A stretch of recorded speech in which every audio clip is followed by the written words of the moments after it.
할렐루야.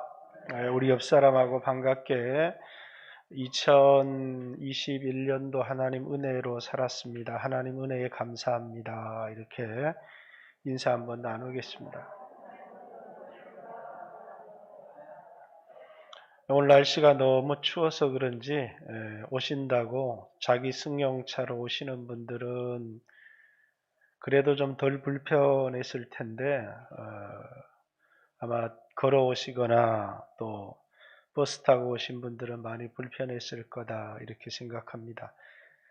불편한 가운데도 여러분들이 예배에 이렇게 참석해 주셔서 하나님 앞에 감사하고 또 이렇게 오늘은 가림대 치우고 마스크를 썼습니다. 어떤 한 분이 방역 때문이 아니라 또 이렇게 목사님 마스크 쓰지 않아서 전체 격리 당하는 일을 염려하는 교인들이 있다는 정보를 주셔서 그래서 좀 불편하더라도 마스크를 끼고 한 사람이라도 예배를 더 나오면 감사하기 때문에 그렇게 할 수 있도록 하겠습니다. 불편하더라도 여러분들도 이해해 주시기를 바랍니다. 올 한 해 우리는 코로나라고 하는 이런 상황 속에서 또 한 해를 보냈습니다. 이게 또 언제 끝날지는 모르지만 어떤 사람들에게는 큰 풍랑처럼 이제 코로나가 다가올 수 있을 거다는 생각이 듭니다. 국가적으로 세계적으로 이런 풍랑이 왔지만 또 우리 인생에 개인적으로도 경제적인 위기가 올 수도 있고 또 인생의 건강의 위기가 우리 가운데 올 수도 있습니다. 그러나 우리 인생에 찾아오는 풍랑 때문에 여러분과 제가 망하는 것이 아닙니다. 하나님이 우리에게 풍랑을 주시는 것은 이제 망하라고 주신 것이 아니라 믿음대로 살아가라고 또 말씀대로 살아가라고 풍랑을 주신 것이지 우리로 하여금 망하라고 주신 풍랑은 아니다라는 사실입니다. 마태복음 7장에 보면 나의 이 말을 듣고 행하는 그 사람은 그 집을 반석 위에 지은 지혜로운 사람 같으니 이제 비가 내리고 창수가 나지만 그 집을 반석 위에 지었기 때문에 무너지지 않는다. 그러나 나의 이 말을 듣고 행치 아니하는 사람은 모래 위에 집을 지은 사람 같다. 이렇게 얘기를 합니다. 그러니까 풍랑이 여러분과 저를 무너뜨리는 게 아니고 불순종이 여러분과 저를 무너뜨린다라는 겁니다. 어떤 풍랑이 와도 순종하는 사람은 무너지지 아니하되라는 말이고 큰 풍랑이기 때문에 무너졌고 작은 풍랑이기 때문에 견뎠다 그런 게 아닙니다. 우리 그리스도인들에게 어떤 큰 풍랑이 와도 하나님의 은혜가 있는 말씀에 순종해서 하나님의 은혜가 있는 사람은 그 풍랑을 넘어서는 것이고 이제 불순종의 삶을 살던 사람은 그 풍랑의 피해를 입고 또 하나님으로부터 순종을 배워야 되는 엎드려야 되는 겸손해져야 되는 이제 그런 시간들을 갖게 된다라는 것을 우리에게 교훈으로 가르쳐주고 있는 것이죠. 이것을 통해서 우리가 풍랑이 없었으면 살았을 텐데 라는 게 아니라 그리스도인들은 풍랑 때문에 망하는 사람도 없고 추위 때문에 죽는 사람도 없고 더위 때문에 죽는 사람도 없고 은혜가 없어서 죽는데 말씀에 불순종하기 때문이다. 우리 예수 믿는 사람들은 말씀으로 살아가는 사람들이지 우리 인생이 형편이 평안하다고 살아가는 사람들이 아니다라는 겁니다. 우리 2021년 올 한 해를 살았습니다. 올 한 해를 돌아봐야 되고 또 2022년 한 해를 깊이 어떻게 살 것인지를 생각해야 되는데 한 해의 삶, 코로나를 하는 이 형편 속에서의 삶에서 우리가 어떻게 살아야 되는구나 하는 중요한 교훈을 얻었으면 좋겠습니다. 오늘 이 본문은 바울이 제수의 몸이 되어서 로마로 가는 이송 중에 겪었던 풍랑을 우리에게 말해주고 있는 것입니다. 그래서 2021년 마감하는 주일에 이 말씀을 여러분과 함께 나누려고 합니다.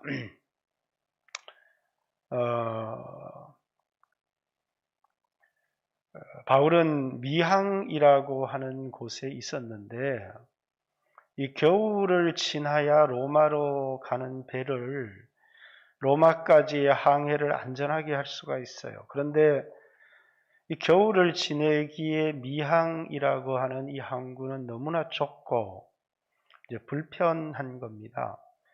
그런데 이제 조금만 가면 베닉스라고 하는 항구가 있는데 거기에는 이제 오늘로 얘기하면 고급스러운 호텔도 많고 또 이제 술집도 많고 이제 겨울을 보내기에 아주 적합한 좋은 그러니까 세상 사람들의 유흥시설이 굉장히 많았던 겁니다.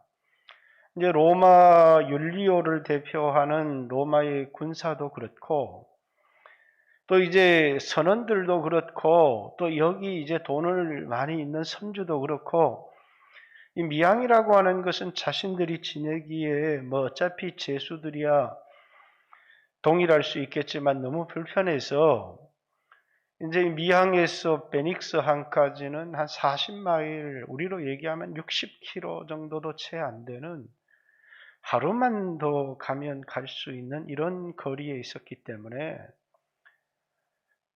아무리 폭풍이 유라굴라라고 하는 이 폭풍은 동북풍이에요. 유라라는 말은 이제 동쪽에서 불어오는 바람이라는 뜻이고 이제 굴라라는 이런 뜻은 이제 북쪽으로 불어가는 그래서 북동풍을 말하는 말인데 이 유라굴라라는 바람이 불어오는 시기였지만 이제 그냥 잘만 가면 베닉스 항까지 가는 데는 아무런 문제가 없다고 판단을 했어요. 누가? 이제 선장도 그렇고 이제 선주들도 그랬으면 좋겠고 로마 군인들도 그냥 거기 가서 겨울을 났으면 좋겠는데 바울은 지금 배를 띄우는 것은 굉장히 위험한 일입니다. 이렇게. 근데 누가 제수의 말에 귀를 기울였겠습니까? 근데 그들은 누구보다도 이것이 이때 운행을 하는 것이 상식에 어긋난다는 큰 폭풍을 만날 수 있다는 사실을 누가 제일 잘 아느냐? 선장과 선원들이 제일 잘 알아요. 그런데도 무리한 모험을 합니다. 그들의 모험은 겨울을 편안하게 보내고 싶은 욕망, 그 욕망 때문에 위험을 무릅쓰기로. 그러니까 다른 사람들이 다 동의를 하는 겁니다. 로마 군인도 좋겠다. 선주들도 그래 뭐 하루길만 가면 되는데 거기 가서 겨울 지내면 좋겠다라고 얘기를 했는데 바울은 이거 대단히 위험한 모험입니다라고 얘기를 했지만은 제수의 말을 듣지 않고 이제 율리오라고 하는 백부장이 선장의 말을 듣고 누구보다도 선장이 전문가 아니에요. 전문가임에도 불구하고 그 마음속에 어떤 게 있느냐면 겨울을 편안하게 보내고 싶은 욕망이 있는 겁니다. 여러분 얼마나 많은 사람들이 이 세상을 살아갈 때 무모한 모험을 하는지 모릅니다. 아브라함이 본토 친척 아비집을 떠나서 내가 내게 지시할 땅으로 가라 이렇게 하나님이 말씀하실 때 분명히 그건 엄청난 모험입니다. 75세의 나이에 익숙했던 삶, 자신의 가족을 떠나 새로운 삶을 시작하는 것보다 더 큰 모험이 어디 있어요. 그러나 하나님 말씀에 순종해서 거는 모험과 인간의 욕망과 야망 때문에 거는 모험은 전혀 다른 것입니다. 예수 믿는 사람들이 이 세상을 살아갈 때 하나님 말씀을 듣고 내가 그리스도인으로 이 세상을 살아가는데 이 말씀대로 한번 살아봐야 되겠다 해서 세상 사람들이 볼 때는 어리석고 미련해 보이지만 그 말씀대로 살아가는 모험을 한다는 것은 대단한 용기와 결단을 요구하는 것이고 성경은 그것을 믿음 이렇게 얘기를 합니다. 근데 예수 믿는 사람들이 그렇게 살았으면 얼마나 좋겠어요. 그러나 그렇게 살아가는 게 아니라 자기의 야망 때문에 자기 안에 있는 욕심 편안한 삶, 세상에서 인정받고 존경받는 그 삶 때문에 모험을 하는 사람들이 너무나 많다는 거예요. 무모한 모험, 주식을 하는 것도 괜찮고 다 괜찮지만 좀 여윳돈이 있어서 이렇게 할 수는 있지만 자신의 가족의 운명을 걸고 자신의 전 생애를 거는 사람들이 너무 많아요. 그것 때문에 평생에 치러야 될, 자신이 치러야 될 대가, 가족들이 치러야 될 대가를 치를 때가 얼마나 많은지 몰라요. 이건 믿음의 삶이라고 그러지 않고 전형적으로 이 로마 율리오라고 하는 또 선장과 돈 많은 선조들이 걸었던 모험이고 그 모험에는 뭐냐면 어떻게 행운이 따라서 베닉스항까지 잘 도달할 수 있지만 이것에서는 아무런 보장이 없다라는 사실을 기억해야 합니다. 여러분과 저도 이런 모험을 하다가 당하는 고난에는 우리에게 어떤 유익도 없다라는 사실을 기억해야 합니다. 그리스도인들은 모험을 해야 합니다. 그러나 그 모험의 동기가 내 편안한 삶과 어떤 내 야망 때문에 하는 모험이 아닌 하나님의 말씀에 내 인생을 거는 모험은 너무나 귀하고 가치 있다라는 사실입니다. 이 모험을 시작할 때 순풍이 불어와서 사람들이 다 득이할 거다 이렇게 득이한 줄 알았는데 얼마 가지 않아서 유라굴라라고 하는 북동풍이 대작했고 그러면서 이 배가 처음에는 이제 범선이라고 하는 그때 당시의 배는 이제 바람을 이용하는 건데 이제 바람을 이용할 수가 없었어요. 그러다가 이제 바람이 부는 대로 쫓겨 내려가기 시작합니다. 통제할 수 없는 자신들의 기술로 자신들의 힘으로 통제할 수 없는 상황이 오니까 하나 둘 버리기 시작합니다. 그들이 처음 버린 것은 배를 고치는 연장들을 다 버리기 시작했어요. 당장 필요한 것이 아니니까 그걸 다 버리기 시작합니다. 그 다음에 뭘 버리기 시작하느냐면 선주들이 자신들이 이 배 로마로 가서 장사하고 풀 그 물건들을 다 버리기 시작합니다. 왜? 목숨은 건져야 되니까. 그걸 다 버려도 안 되는 거예요. 마지막에 이 배의 기구라고 하는 것은 이 배를 운영하는 못이나 또는 이 키나 이런 것까지도 그냥 이제는 모든 것을 포기할 수밖에 없는. 그러니까 모든 것을 자신의 생명 하나 두고는 그냥 모든 걸 다 버렸어요. 그럼에도 불구하고 구원의 여망이 전혀 없었다. 이렇게 얘기를 합니다. 여러분, 이 배 안에는 군인이라고 하는 권력을 가진 사람도 탔고, 이 배 안에는 이 배를 운전할 수 있고 고칠 수 있는 이런 기술자도 있었고, 이 배 안에는 이제 많은 돈을 가진 이 선주라고 하는 돈 많은 사람도 있었고, 또 한 부류의 사람은 바울처럼 이제 묶여서 로마로 끌려가는 죄수도 있었습니다. 그러나 이 풍랑 속에서 그 많은 돈도 아무런 도움이 되지 못하고 이 바다의 전문가라고 하는 이 선장과 또 이런 선원들도 자신의 힘으로 해결할 수 없는 이 풍랑 앞에서는 이제 속수무책입니다. 아무것도 할 수가 없고, 아무리 권력을 가지고 있다고 할지라도 이 풍랑 속에서 그 권력이 무슨 의미가 있겠습니까? 여러분, 우리 그리스도인들에게 있어서는 이 세상의 풍랑이 찾아올 때, 아니면 내 인생의 풍랑이 찾아올 때 정말 우리 그리스도인들에게는 중요한 것이 드러납니다. 그게 뭐냐면 내 안에 누구도 보이지 않고 만질 수 없었던 믿음이, 여러분, 내 안에 믿음이 있는데 그건 하나님의 말씀을 의지하는 믿음입니다.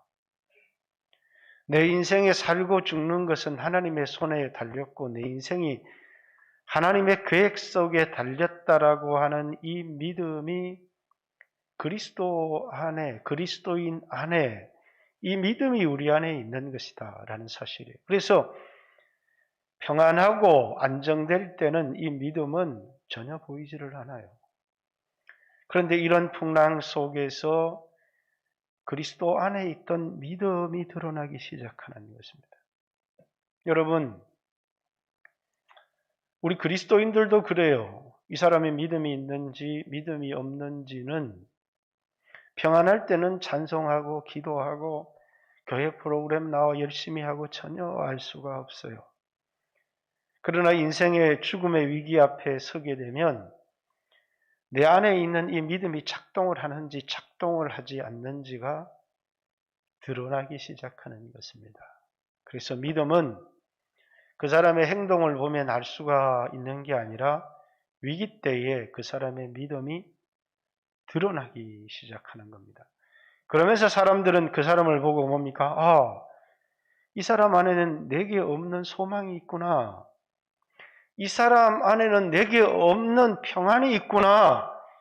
이 사람 안에는 내게 없는 그 무엇이 있다는 사실을 발견하게 돼요. 위기 속에서 이제 세상 사람이 없는 하늘의 소망이 드러나기도 시작하고, 위기 속에서 세상이 줄 수 없는 평안도 예수 믿는 사람들에게 있어요. 사도행전 23장 13절에 하나님 바울에게 이렇게 말씀하셔요. 바울아, 내가 이 예루살렘에서 복음을 증거한 것 같이 네가 로마에서도 이 복음을 증거하여야 하리라. 그렇습니다. 바울은 이 풍랑 속에서 죽을 수 없는 사람이에요. 왜? 그 사람들은 돈을 붙들고 살았고 실력과 기술을 붙들고 살았고 권력을 자랑하고 살았지만 풍랑 속에서는, 말기 암병 속에서는 이거 아무 소용이 없는 거거든요. 그런데 이 풍랑 속에서 믿음은, 사명은 소망을 갖게 하고 평안을 갖게 하는 거예요. 여러분, 그리스도인들이 사자의 밥이 되어서 죽어갈 때 사람들이 그 그리스도인의 꼴을 보고 막 웃기 시작하다가 놀라기 시작했어요. 왜? 그들은 그 즐거워하던 웃음을 그치고 숙연해지기 시작했어요. 그리스도인 안에 있는 부활의 소망을 보기 시작했기 때문이죠. 그들은 두려워 떠는 것이 아니라 그 속에서 주님을 찬양하기 시작했고 감사하기 시작한 거예요. 이게 뭡니까? 예수 믿는 사람이 죽음 앞에서 드러나는 소망이고 평안이고 그들의 믿음이라고 하는 사실이에요. 여러분, 우리는 2020년, 2021년 두 해에 걸쳐서 코로나 속에서 살았습니다. 바울이 만났던 이 유라굴라라고 하는 대작의 그런 풍랑은 아니었지만, 여러분, 이 풍랑 속에서 여러분 믿음을 드러내고 살았습니까? 아니면 이 풍랑 속에서 세상 사람들처럼 요리조리 피하는 것만이 지혜라고 생각을 했겠습니까? 분명히 풍랑 속에서, 위기 속에서 예수 믿는 사람들은 예수 믿지 않는 사람과는 다릅니다. 예수 믿는 사람은 이 풍랑 속에서 뭔가가 드러나요. 빛이 드러나고 세상 사람들에게 없는 것이 드러나기 시작하는 거예요. 여러분, 올 한 해를 그렇게 사셨습니까? 하나님을 의지하는 마음으로, 전적으로 하나님을 신뢰하는 마음으로 그렇게 올 한 해를 여러분 사셨는지 모르겠습니다. 여러분, 위기는 우리에게 가난한 마음을 가지고 와요. 절박하고 가난한 마음. 말씀을 듣고 우리 안에 믿음이 있는 사람들은 위기가 오면 가난하고 절박해지지만 그 가난하고 절박한 마음이 우리로 절망으로 이끌어가는 게 아니에요. 똑같이 위기를 만나면 세상 사람들이나 여러분이나 저처럼 믿음을 가진 사람이나 마음이 가난해지는 건 동일합니다. 그러나 세상 사람들은 절망합니다. 그러나 여러분과 저는 주님 가까이 나가게 되는 것입니다. 이것이 세상과 우리의 다른 점이다라는 사실입니다.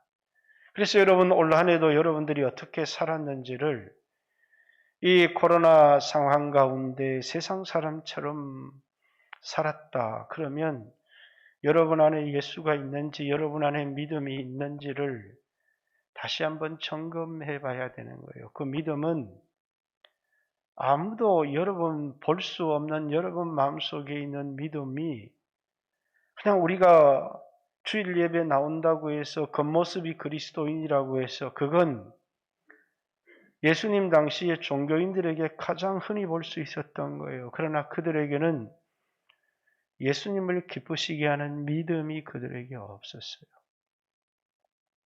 여러분, 예수님을 기쁘시게 하는 그 믿음이 내 안에 있는지를 한번 돌아보아야 된다라는 사실입니다. 제수의 말을 누가 귀를 기울였겠어요. 그런데 바울은 너희가 내 말을 듣고 이 운행을 쉬지 아니하였으면 좋을 뻔했다 이렇게 얘기합니다. 물론 바울은 하나님의 말씀을 듣고 이 운행을 해서는 안 됩니다라고 얘기한 건 아닙니다. 그건 상식입니다. 이 운행을 하지 않는 것은 상식입니다. 그리스도인들은 불편하더라도 상식적 삶을 살아요. 그런데 세상 사람들은 욕심의 눈이 어두워집니다. 그래서 모험을 하면서도 괜찮을 거야. 그들이 괜찮을 거다라고 말하는 것은 그들 안에 있는 욕망의 실체를 보지 못하기 때문이에요. 2021년 또 그 이전에 여러분들의 삶이 모든 삶의 동기들이 여러분 안에 있는 야망과 여러분 안에 있는 욕심이 아니었는지 그 욕심과 야망 때문에 무리한 삶을 살고 모험하는 삶을 살다가 어려움을 겪고 위기를 겪고 그랬다면 우리 삶을 다시 한번 내 삶의 근원이 무엇인지를 돌아보아야 합니다. 저는 2021년 마지막 주일 예배를 통해서 올 한 해 여러분의 삶을 한번 돌아보았으면 좋겠어요. 여러분의 삶의 그 에너지가 욕망이었는지 아니면 주님에 대한 사랑 때문에 주님이 내게 주신 말씀이었는지 가장 상식적인 이 운항 앞에서 그리스도인들은 바울은 이것은 쓸데없는 모험이라는 사실을 너무나 잘 알았어요. 근데 그들은 욕망 때문에 모험을 안전할 거라고 생각하며 모험을 걸었던 삶들. 여러분 올 한 해 여러분들이 어떻게 사셨습니까? 말씀대로 사셨습니까? 믿음대로 사셨습니까? 주님의 뜻대로 사셨습니까?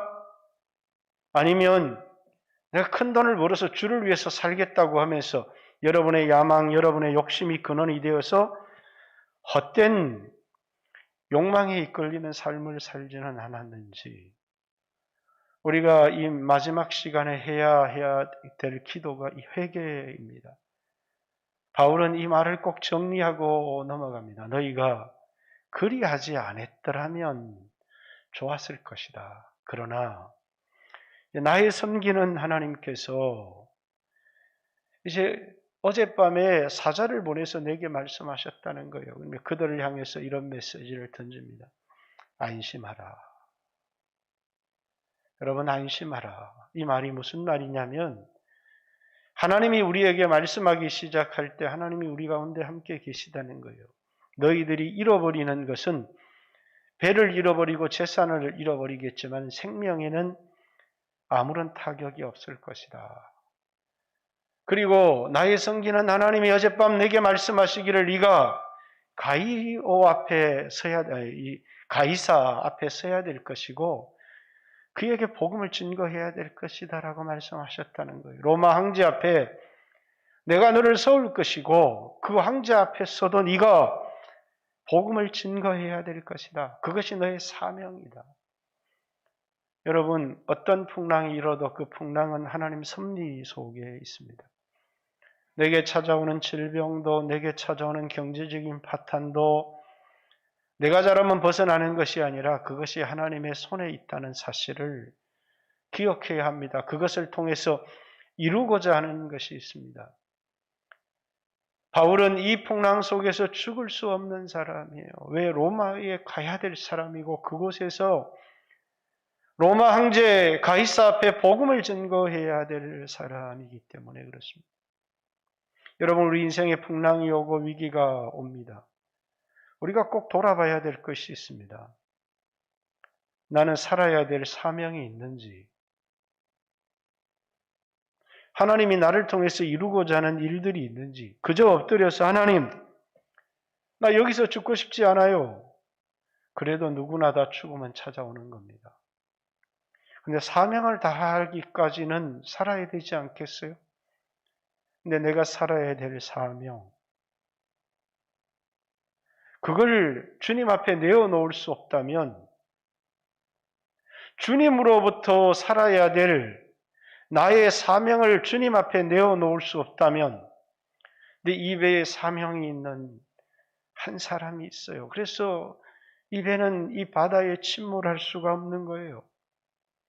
그리고 하나님은 276명이라고 하는 이 배에 탄 사람을 너에게 주겠다 이렇게 얘기합니다. 처음에는 제수였습니다.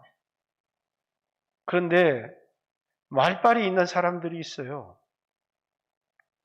선장도 말에 힘이 있고 선주도 돈이 있으니 말에 힘이 있고 그리고 특별히 권력을 가진 율리오는 힘이 있습니다. 그러나 이 풍랑 속에 오직 바울의 말이 가장 힘이 있게 그 사람들에게 들려오기 시작합니다. 하나님은 이 풍랑 속에 바울을 세워줍니다. 여러분, 사람들이 어찌할 바를 모를 때는 누구를 봅니까? 하나님의 사람을 봅니다. 하나님이 저 사람과 함께하기 때문에 저 사람에게는 하나님 뜻이 있을 거다. 예전에 어떤 우리 교회 할머니 한 분이 저는 제가 세상을 떠날 때 목사님이 꼭 옆에 있었으면 좋겠어요. 아마 그런 분들이 여럿 있을지 잘 모르겠습니다. 왜? 이 세상을 떠날 때는 이 세상에 함께 살았던 많은 사람들과 인사하는 것도 중요하지만 누군가 내 손을 꼭 잡아줬으면 좋겠는데 그게 누구냐? 하나님의 사람이라는.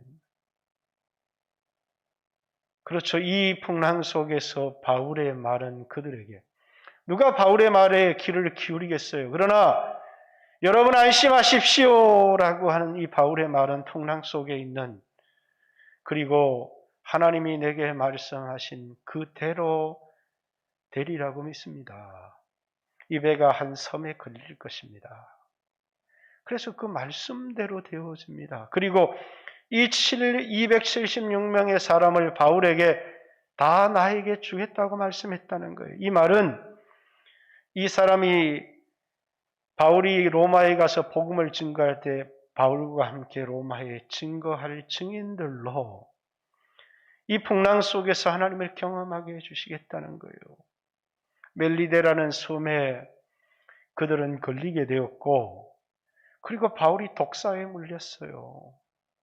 그러니까 이 사람이 바다에서는 구원을 얻었지만 하나님이 버린 사람의 모양이다 생각을 했는데 아주 놀랍게 또 아무런 해를 입지 않습니다. 그 섬에 있는 토인들이 그 추장의 가족의 병이 들어서 안수했더니 병을 고쳐줄 뿐만 아니라 하나님의 인도가 손탄한 것을 보게 됩니다. 그들은 한 사람도 하나님을 본 사람이 없어요. 그렇지만 바울이 말한 그대로 이루어지는 하나님의 말씀을 듣고 그리고 보이지 않는 하나님이 세상을 운행하고 계시다는 사실, 그리고 이 위기가 왔을 때 죄수 한 명이 탈출하면 자기들에게 책임이 물어올까봐 이 죄수를 다 죽여버리자 이렇게 얘기합니다. 다 죽여버려도 어떤 책임도 묻지를 않아요. 그렇게 아무런 가치 없는 사람들입니다. 그들이 볼 때는. 그러나 이 풍랑의 위기 속에 그 제수복을 입은 한 사람이 하나님의 사람이라는 것을 보게 됩니다. 그리고 그 모든 사람은 그의 말을 따르기 시작합니다. 왜? 하나님의 말씀이 들려왔고 그 말씀대로 이루어졌기 때문이죠. 사랑하는 성도 여러분, 풍랑 속에서 우리에게 가장 중요한 건 하나님의 음성입니다. 여러분, 우리를 안전하게 하는 것은 내가 가진 돈이 아닙니다. 어떤 사람은 위기 속에서 돈을 붙들어요. 그죠? 여러분, 세상에 죽음을 앞둔 사람이 돈이 자기를 구원할 수 있어요? 근데 어떤 사람은 죽음을 앞두고 돈을 붙들어요. 우리가 볼 때는 너무나 어리석고 너무나 미련하게 보이지만 그렇게 행동을 해요. 왜? 이 돈이 자기를 구원해 줄 것 같은 안정감을 주는 거예요. 자기에게 안심을 주고 안정감을 주니까 돈을 붙들지만 그러나 돈은 자기를 구원해 주지를 못해요. 돈이 우리를 속이는 것입니다. 돈은 구원자가 아니에요. 어떤 사람은 권력을 붙들어요. 죽음 앞에 권력은 아무런 의미가 없어요. 여러분, 우리에게 가장 강한 것, 여러분, 권력도 변하고 다 변하지만 변하지 않는 게 있어요. 그게 진리, 하나님의 말씀이에요. 여러분, 조선시대에 어떤 사람이 막 금덩어리를 숨겼는데 금덩어리를 찾았어요. 그러니까 어떤 사람이 금을 사면서 야, 이건 중고잖아, 중고, 조선시대 거. 그렇게 말하는 사람은 아무도 없어요. 왜? 금은 변하지 않기 때문에. 수백 년이 지나도 수천 년이 지나도 변하지도 않고 중고가 되지도 않아요. 우리가 입었던 이 옷은 낡고 중고가 되고 우리가 탔던 차도 시간이 지나면 중고가 되어서 가치가 떨어지고 뿐만 아니라 여러분의 이 몸뚱아리도 이제 중고를 중년이라고 그러고 이제는 저 폐기 처분할 때가 되면 노년이라고 그래요. 다 늙고 변해요. 그러나 하나님 말씀은 변하지를 않아요. 몸은 늙어가도 우리 영혼은 말씀을 붙들어야 되는 것이에요. 폭풍 속에서도 변화되는 시간 속에서도 가장 안전한 건 하나님의 말씀이에요. 다시 처음으로 돌아가 볼까요?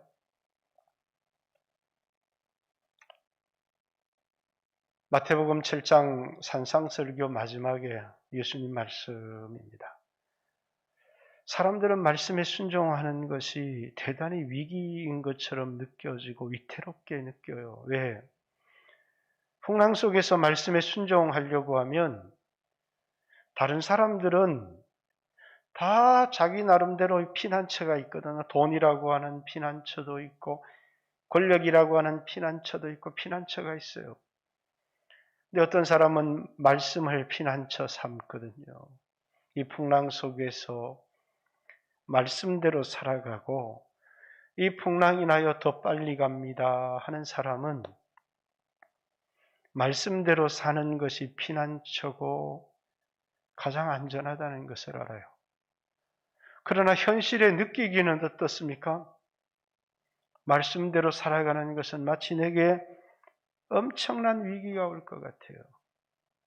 여러분, 인생은 풍랑이 없는 것이 아니에요. 예수 믿는 사람도 풍랑, 예수 믿지 않는 사람도 풍랑이지만 그 풍랑이 우리를 무너뜨리는 게 아니에요. 우리 가정과 교회를 무너뜨리는 것이 아니에요. 이 풍랑 속에서 교회들이 무너지고 흔들린대요. 풍랑 속에 교회는 강해지지 무너지지 않아요. 가짜는 무너져도 진짜는 무너지지 않아요. 로마의 교회는 핍박 가운데 무너지지 않았어요. 대한민국 교회는 공산주의 가운데 무너지지 않았어요. 일제의 탄압 가운데도 무너지지 않았어요. 더 강해졌을 뿐이죠. 그러나 가짜는 무너져요.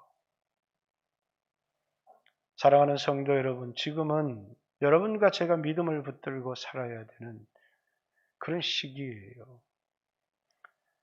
풍랑은 세상 사람들에게 큰 위기고 무너지지만 예수 믿는 사람들에게는 엄청난 기회예요. 교회에는 엄청난 기회예요. 지금 이 복음이 증거되어야 될 때고 엄청난 기회예요. 사람들이 모이지 말라고 해요. 여러 가지 교회도 제약이 많고 어려운 것들이 너무너무 많아요. 그러나 사랑하는 성도 여러분, 지금 여러분들이 믿음으로 살아가는 것을 보면 사람들이 조롱하고 비웃을지 모르지만 진정한 위기의 때가 되면 말씀대로 살았던 것들이 가장 안전하다는 것을 여러분, 저는 주님이 말씀하신 그대로 되리라고 믿습니다. 여기에도 주님의 말씀은 반드시 이루어지리라 믿는 그 사람은 복이 있도다 했던 것처럼 내년 표가 25절 그러므로 여러분이여 안심하라 나는 내게 말씀하신 그대로 내게 말씀하신 그대로 되리라고 믿노라. 반석 위에 집을 지은 사람은 비가 내리고 창수가 나도 무너지지 않을 것이고 말씀을 듣고 행치 않는 모래 위에 집을 지은 사람은 평안할 때는 아무 문제가 없는데 비가 내리고 창수가 날 때 무너짐이 심하리라. 나는 이 말씀이 그대로 이루어지리라고 믿습니다. 사랑하는 성도 여러분, 여러분은 주님의 말씀을 믿습니까? 주님의 말씀이 반드시 이루어진다. 이 말씀을 믿는다면 이 코로나 이 시기 가운데서 가정 안전한 길이 어떤 길이냐? 우리를 지키는 길이 어떤 길이냐? 주님의 말씀 위에 내 인생을 세우는 사람이 가장 안전한 사람이다. 그것이 우리의 보기에는 위기처럼 느껴질지 모르겠습니다. 그러나 저는 주님의 말씀을 믿습니다. 2021년을 여러분의 인생을 어디 위에 세웠는지 모르겠습니다. 그러나 다가오는 2021년은 다시 한번 주님의 말씀 위에 그것을 교회는 반석 위에 이 반석 위에 세워진 교회는 음부의 권세가 이기지 못하리라. 우리는 막 사람들이 교회를 공격하는 것 같아요. 그러나 그 배후에는 사단의 권세가 있습니다. 목사들이 나와서 교회를 막 공격하고 비난합니다. 이름은 목사지만 세상 사람들이 교회를 향해서 돌을 던지면 여러분 던지겠습니까? 맞겠습니까? 저는 맞는 데 설 것입니다. 왜? 주님이 맞는 그곳에 서 있기 때문입니다. 내가 유리하냐 불리하냐 그건 내게 하나도 중요하지 않아요. 내가 서 있고 싶은 것은 주님이 선 그곳에 내가 서 있고 싶은 것이지 내가 느끼기에 안전한 곳에 내가 서 있고 싶지 않습니다. 사랑하는 성도 여러분, 주님이 계신 그곳, 말씀하신 그곳, 그곳에 여러분이 서시고 그곳 위에 여러분의 인생을 세우십시오. 반석 위에 세워진 교회는 핍박을 받지만 더 견고하고 흔들리지 않고, 반석 위에 세워진 집, 성도의 가정은, 성도의 인생은 안전합니다. 결코 흔들리지 않는다는 사실을 기억하는 귀한 성도들 되시기를. 그래서 2022년은 말씀 위에, 그래서 올해는 믿음으로, 내년에는 말씀대로, 여러분들이 말씀대로 살아가는, 주께서 내게 말씀하신 그대로 되리라고 나는 믿는다. 말씀대로 살아가는 귀한 성도들 되시기를 주님의 이름으로 축복합니다. 같이 한번